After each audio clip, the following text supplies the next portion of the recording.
Today, once again, I welcome to all my viewers. Now, I am going to discuss about adverb. ये parts of speech का 5th part बहुत ही important है। Adverb actually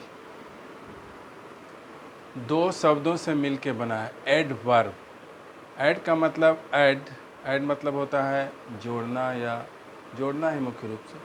add and verb, दो word से मिलके बनता है adverb.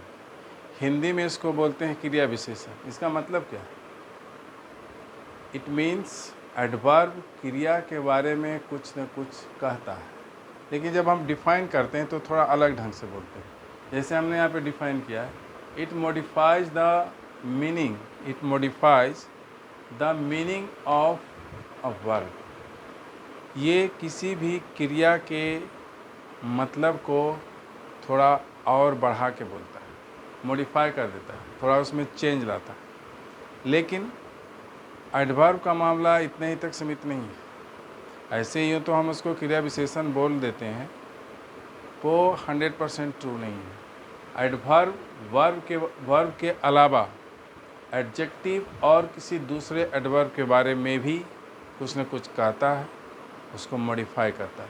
जैसे फॉर एग्जांपल हमने यहाँ पे 3 वर्ड सेलेक्ट किया है। क्विकली मतलब होता है तेज़ी से, वेरी बहुत, क्वाइट बिल्कुल। अब इसको सेंटेंस में जब देखेंगे तो बात स्पष्ट हो जाएगी। मोहन रैन क्विकली, मोहन दौड़ा तेज़ी से। तो क्विकली यहाँ पे जो वर्ड आया है quickly, this word is adverb because ये रैन के बारे में बताता है। कैसे दौड़ा? तो तेज़ी से दौड़ा। तो क्रिया के बारे में बता रहा है, इसलिए एडवर्ब है या क्रिया विशेषण का। श्वेता इज़ वेरी ब्यूटीफुल, यहाँ पे वेरी एडवर्ब का काम कर रहा है। ब्यूटीफुल यहाँ पे एडजेक्टिव है।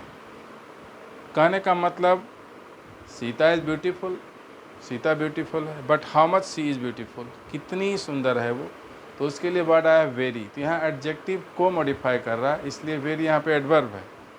Third sentence is Mohan rights quite clearly. Mohan rights clearly भी अगर लिखें तो स्पष्ट है। मोहन साफ सुथरा लिखता है, क्लियर लिखता है, लेकिन मोहन राइट्स क्वाइट क्लियरली, तो ऑलरेडी यहाँ पे क्लियरली एडवर्ब पहले से है। मोहन राइट्स, मोहन लिखता है, मोहन लिखता है बहुत, मोहन लिखता है क्लियरली मतलब स्पष्ट रूप से, लेकिन उस तो एडवर्ब यहाँ पे क्लियरली है पहले से। उसके पहले एक एडवर्ब और आ गया क्वाइट, मतलब बिल्कुल साफ सुथरा लिखता है, स्पष्ट लिखता है। तो यहाँ पे एडवर्ब क्लियरली है और उसका एडवर्ब क्वाइट है। यहाँ पे ब्यूटीफुल एडजेक्टिव है, उसका एडवर्ब बन गया वेरी, और यहाँ पे क्विकली एडवर्ब है, वो रैन के बारे में बता रहा है। इस तरह से हमने देखा कि कोई भी एडवर्ब किसी वर्ब को मॉडिफाई करता है, किसी न किसी एडजेक्टिव को भी मॉडिफाई कर सकता है, और किसी दूसरे एडवर्ब को भी मॉडिफाई करता है। शॉर्ट में समझने के लिए हमने यहाँ पे लिखा है ऐड वर्ब। ऐड करता है समथिंग वर्ब के साथ, इसलिए इसको क्रिया विशेषण भी हम कह देते हैं, लेकिन वहीं तक सीमित नहीं है, इसको याद रखें, थोड़ा सा यहाँ पे समझने की ज़रूरत है। अब एडवर्ब के कुछ पार्ट्स हैं। फॉर टुडे हमने 3 पार्ट्स को लिया है, 1, 2 एंड 3। ये एडवर्ब के पार्ट्स हैं, 1, 2 and 3। First part is adverb of time.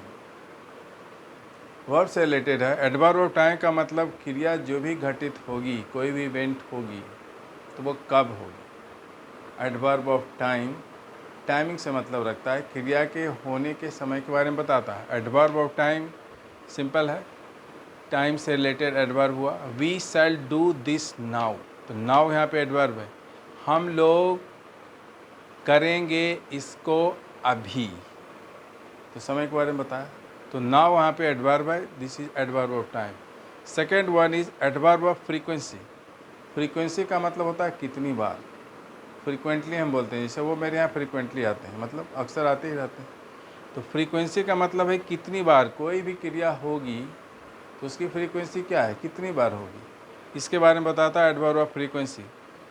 हमने यहाँ पे एग्जाम्पल लिया है, I have read this book thrice.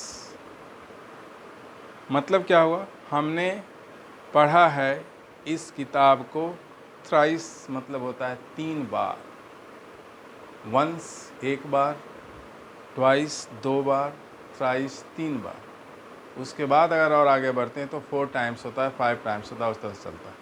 लेकिन 1 2 3 के लिए once twice and thrice use किया जाता है। तो थ्राइस यहाँ पे बताता है कितनी बार, ये रेड के बारे में बता रहा है। इस रेड के बारे में पढ़ा गया, I have read this book, हमने इस किताब को पढ़ा 3 बार। तो फ्रीक्वेंसी बताया कितनी बार, तो 3 बार। And the third one is adverb of place. कोई भी क्रिया होगी तो कहाँ पे होगी, जगह। जैसे यहाँ पे एग्जाम्पल, सिंपल एग्जाम्पल है, गो देयर, कहाँ जाना है, देयर, वहाँ जाना है। सी इज़ आउट, वो आउट, वो यहाँ पे नहीं। इस तरीके से आपने देखा, हमने 3 बहुत सिंपली 3 एडवर्ब को हमने बताया, 3 एडवर्ब्स के पार्ट्स को, और एडवर्ब क्या है ये स्पष्ट हो गया। कहने का मतलब है एडवर्ब का काफ़ी यूज होता है। किसी भी वर्ब को प्रमोट करने के लिए एडवर्ब भी यूज होता है।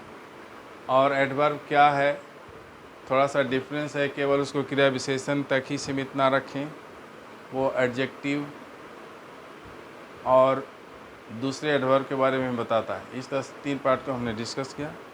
Now thank you, it's enough for today. Next time में हम एडवर्ब के और भी पार्ट हैं उसको डिस्कस करेंगे। Thank you very much. हटा